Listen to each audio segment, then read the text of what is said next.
Today we're talking Psychers, Zangors and Dusty Armour, with a talk through the units available to the Thousand Sons and how strong they're looking with the new codex.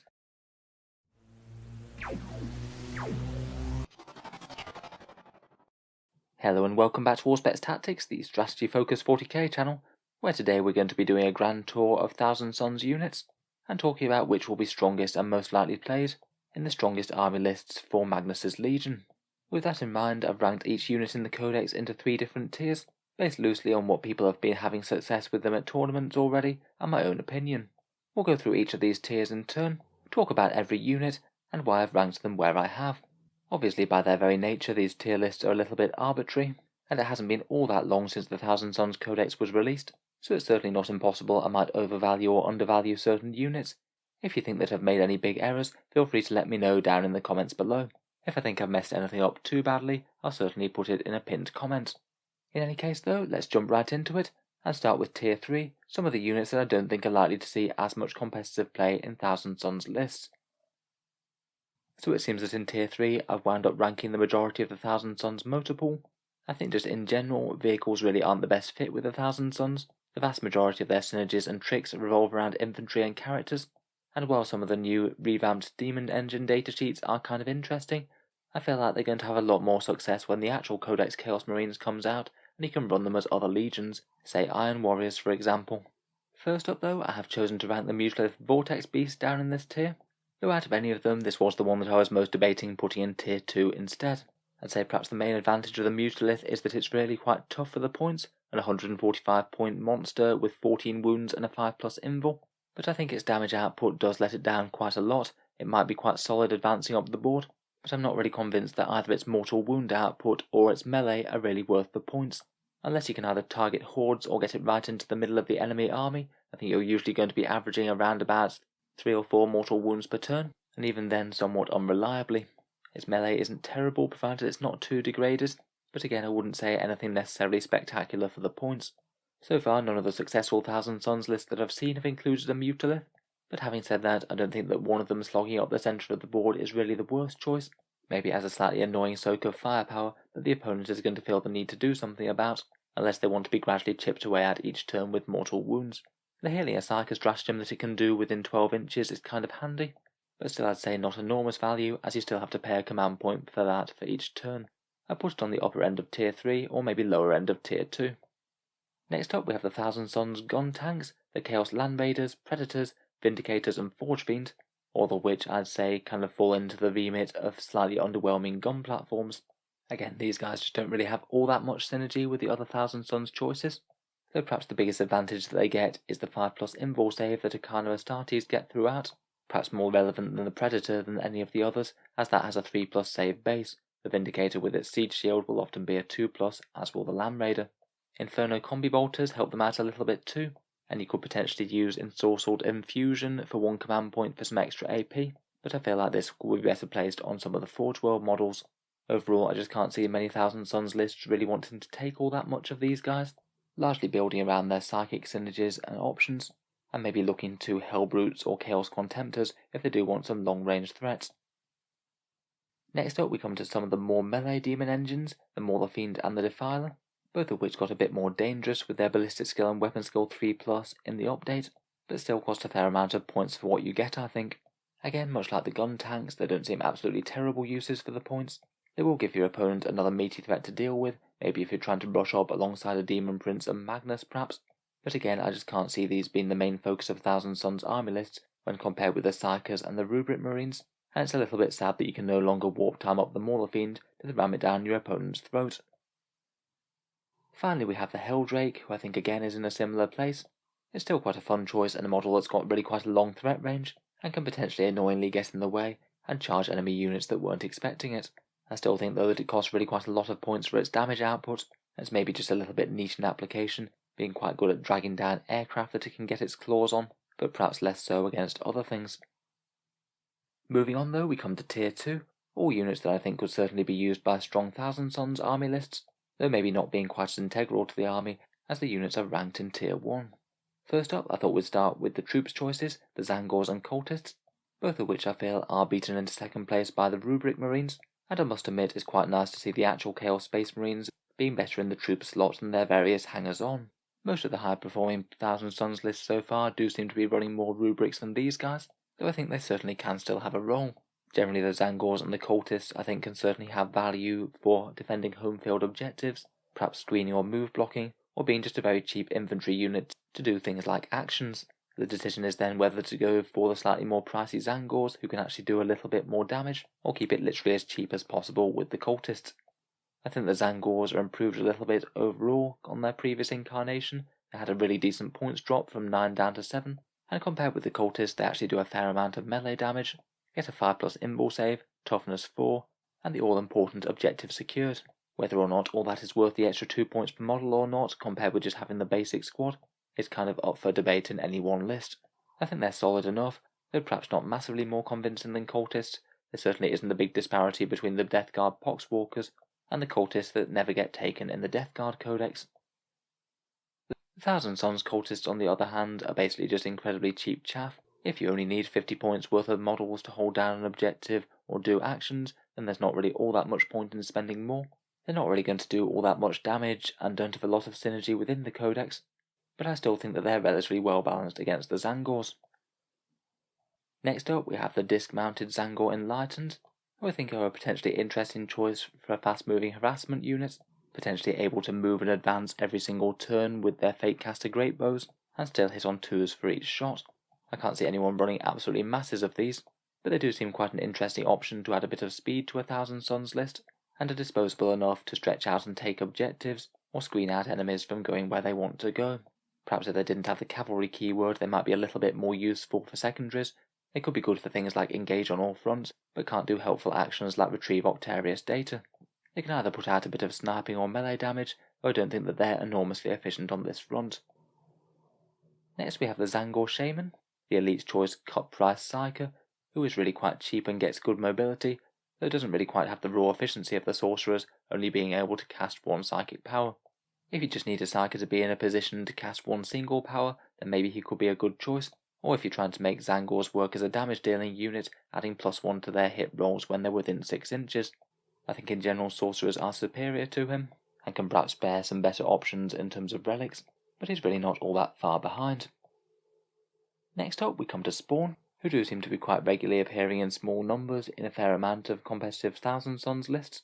In a similar way to the Zangor Enlightened, I think they do add a fair bit just by being really quite cheap and tough units that can move quite quickly up the board.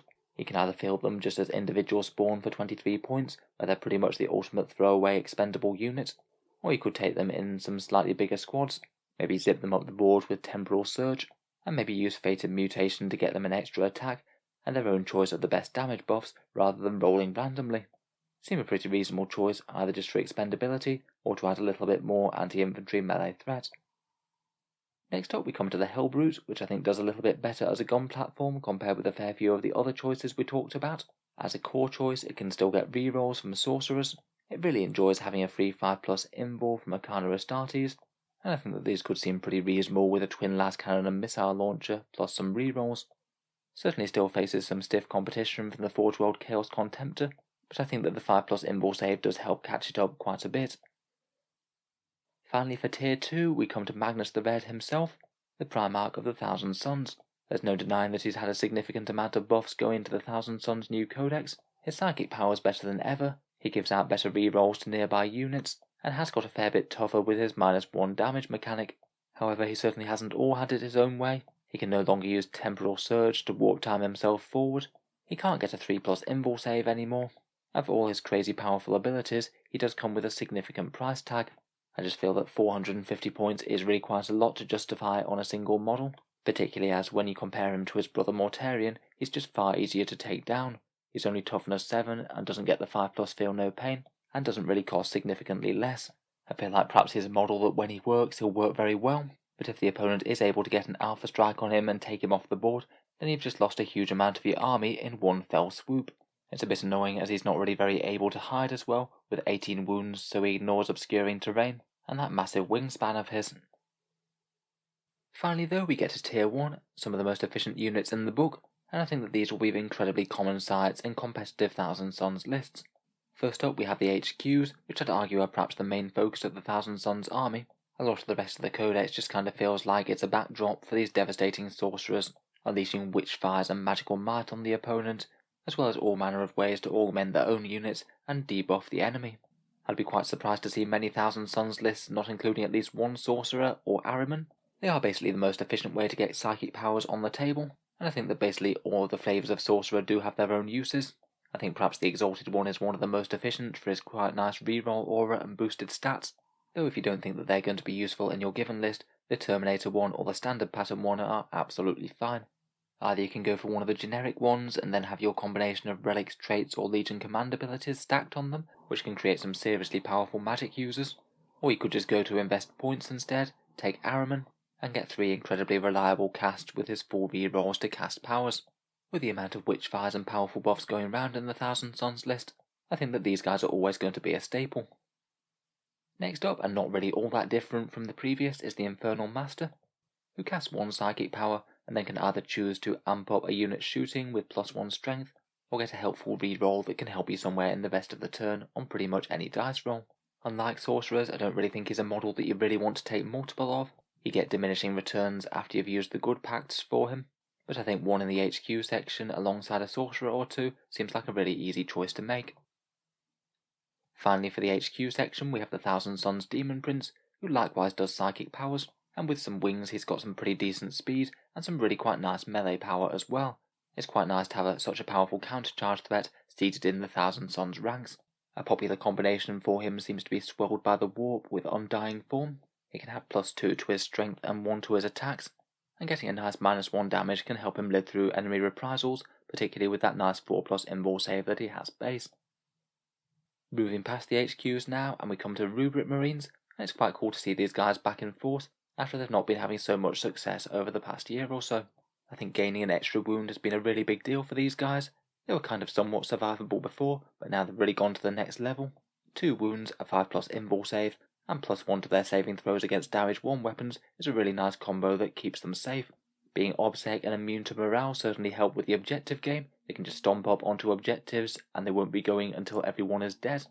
And you basically get a full-blown psyker included in the squad who can either smite to full effect or cast just about any psychic power in the book.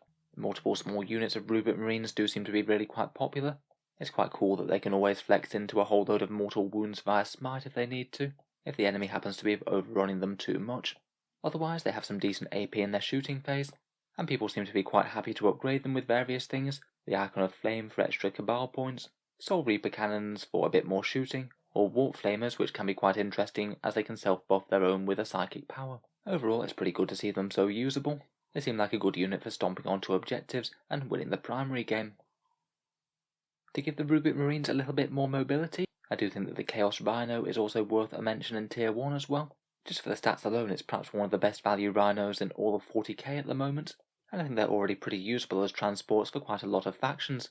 The Thousand Sons one gets everything a base rhino gets, but also gets a 5+ invul save for no additional cost, and their combi bolters get turned into Inferno combi bolters as well, so their small arms fire can actually be genuinely quite dangerous. It certainly seems like one of these with some Rubric Marines in it is a fairly reasonable way to try and take a midfield objective. It's very tough for the points if the enemy just wants to shoot it down, and it can make itself a bit of a nuisance if it's ignored. Next up we come to the Scarab Occult Terminators, perhaps some of the best offensive units and damage dealers in the codex, and can be really quite sturdy as well. To me these guys just seem pretty all-round efficient. 40-point Terminator models with their 3 wounds now and a strength 5 damage 2 power sword. They get built-in obsec, a built-in psyker just like the Rubric Marines, and also pack some fairly decent shooting as well, with a whole flurry of AP -2 bolt shots, and things like Hellfire missiles and Soul Reaper cannons also being pretty decent choices on them. When they're targeted in return, provided you have 5 or less models, it's only 1 command point for -1 damage on them. That could definitely make the difference between them living through or dying to a hail of fire. And as they're such a big meaty core unit, they're perhaps one of the best buffs to layer with psychic buffs and stratagems, and really make a very dangerous and tough unit even more dangerous and tough. You could potentially have these guys warp timing up with -1 to hit, firing 5 shots out of their combi bolters, or with +1 to the strength of those guns, just with the squad's innate buffs, a couple of command points, and a supporting character. I think that most Thousand Sons lists will include at least 1 unit of these guys, both for a pretty solid melee threat, and also a focal point for all the buffs that the Thousand Sons can provide. Finally, in general, I have been sticking to the core codex with this review, but I thought it would be worth mentioning the Chaos Contemptor Dreadnought as well, just as in terms of gun platforms it does seem to be one of the gold standard ones these days, most often with those feared twin Volkite culverins, but also las cannons and missiles can do work as well. I'd say perhaps the Volkites are a particular note for the Thousand Suns, as you could potentially use that ensorcelled infusion stratagem to get an extra pip of AP on them. Not too bad when you're usually striking at AP 0. You could potentially make use of Malefic Maelstrom from the Infernal Master as well if he doesn't have something else to buff. Getting those Volkites up to strength 7 is pretty nice too, particularly against things like Drakari Raiders. There's plenty of other interesting Forge World choices, things like the Terax Drill, the Dreadclaw, or the Decimator, but I think that this guy is maybe one of the single most competitive choices for the lot. I think it is perhaps better than most of the other options in the codex, just in terms of raw shooting efficiency. So I think that just about wraps up our review of Codex Thousand Suns units. Let me know what you think down in the comments below. Is there anything that I've rated too high or too low? And feel free to share any of your insights with or against Thousand Suns in-game. If you've enjoyed the video, then feel free to subscribe to Auspex Tactics, where I'll certainly keep the regular 40k videos coming, with new ones out just about every day. Finally, if you have been enjoying all the content on the channel, I would just like to mention that Auspex Tactics does have a Patreon page, and you can find that down in the video description below. Making so many videos does take an awful lot of time and effort, so if you are enjoying regularly, then any support is massively appreciated. Channel patrons do get a fair few advantages, seeing certain videos early, regular votes to see what sort of things happen next on the channel, and automatic entry into the regular prize giveaways with the chance to win some really big model kits each month. If any of that sounds good to you, or you'd just like to help support, then the link is down in the video description. In any case, a massive thank you for listening, and I'll hope to see you guys next time.